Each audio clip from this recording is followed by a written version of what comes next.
पाहत आहात न्यूज मराठी 15 ठळक बातमी विचार नवीन।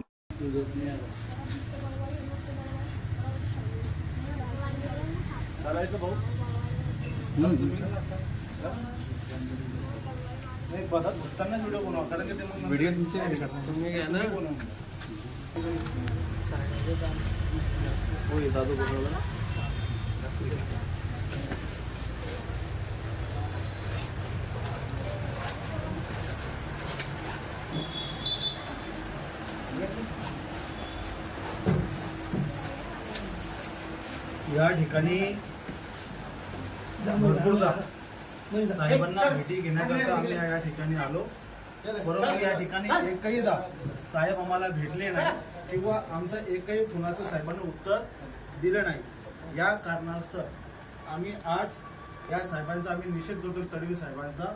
आणि हे खुर्ची नेहमी खाली असते म्हणून या खुर्चीला आम्ही हार घालतो, कारण की या ठिकाणी यावल तालुक्यामध्ये आम्ही भरपूरदा आम्ही या ठिकाणी चौकशीची मागणी केलेली आहे, जे जे कामं झाले त्या संदर्भामध्ये, परंतु एकही आमच्या अर्जावर या लोकांनी कोणत्याही प्रकारची कारवाई केलेली आतापर्यंत नाहीये।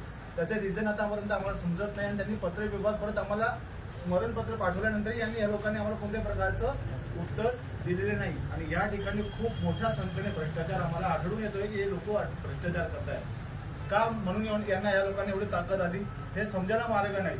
जर का आम्ही तक्रारी अर्ज करतोय, कुठे काही काम चालू आहे तर आम्हाला माहिती आहे की निकृष्ट दर्जाचं त्या ठिकाणी कामं चालू आहे, परंतु या ठिकाणी हे अधिकारी लोक त्या ठिकाणी जाऊन चौकशी करत नाहीये, कोणत्याही प्रकारच्या या आमच्या तक्रारी अर्जावर कारवाई करत नाही। याचा अर्थ आम्ही काय समजायचा? आणि त्या अनुषंगाने जर का आम्ही साहेबांना भेटायला येतो तर साहेब या ठिकाणी जेव्हाही तडवी साहेब आम्हाला मिळालेले नाहीये आणि आम्ही फोनही केला तर फोनाचं उत्तर देत नाही। त्याकरता आम्ही या साहेबाचा या ठिकाणी निषेध करतोय आणि येणाऱ्या काही दिवसामध्ये लवकरात लवकर तडवी साहेबांची निलंबनाची मागणी आम्ही या ठिकाणी करण्याकरता उपोषणाला मध्ये त्यांच्याच दालनासमोर बसणार आहे, कारण की या ठिकाणी लोकशाही हे हुकुमशाही या ठिकाणी तडवी साहेबाची चालणार नाहीये। लोकशाहीच्या पद्धतीने आम्ही या ठिकाणी पत्रव्यवहार केला की आमची तक्रारी अर्ज आहे, त्या तक्रारीवर तुम्ही कामं करा, परंतु या व्यक्तीने लोकशाहीचा दुरुपयोग केला, हुकुमशाही या व्यक्तीने केलेली आहे।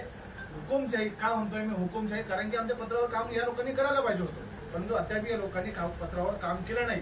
म्हणून यांच्या विरोधामध्ये लवकरात लवकर भीम आर्मी भारत एकता मिशन यावरची टीम या ठिकाणी आम्ही बसणार आहे आणि त्यांच्या दालनामध्ये बसू, किंवा जर का या ठिकाणी आम्हाला वाटलं की इथे नाही बसता येईल तर आम्ही 100% कलेक्टर साहेबाच्या दालनामध्ये जाऊ, याची मागणी घेणार आहे की या व्यक्तीला निलंबित करा, अन्यथा आम्ही कलेक्टर साहेबाच्या दालनामध्ये जाऊन उपोषण करू आणि तेही आमरण उपोषण राहील। त्याला 100% कलेक्टर साहेबाच्या दालनामध्ये जाऊ याची मागणी घेणार आहे की या व्यक्तीला निलंबित करा, अन्यथा आम्ही कलेक्टर साहेबाच्या दालनामध्ये जाऊन उपोषण करू आणि तेही आमरण उपोषण राहील। त्याला कोणीही तोडू शकत नाही जोपर्यंत हा व्यक्ती निलंबित होत नाही तोपर्यंत, कारण की या ठिकाणी यांनी माहिती पुरवायला पाहिजे, माहिती पुरवली नाहीये हे लक्षात ठेवा। या ठिकाणी मोठा भ्रष्टाचार चालू आहे आणि तो भ्रष्टाचार भीम आर्मी भारत एकता मिशनच्या माध्यमातून या ठिकाणी आम्ही काढण्याचा आम्ही या ठिकाणी प्रयत्न करू। जय भीम।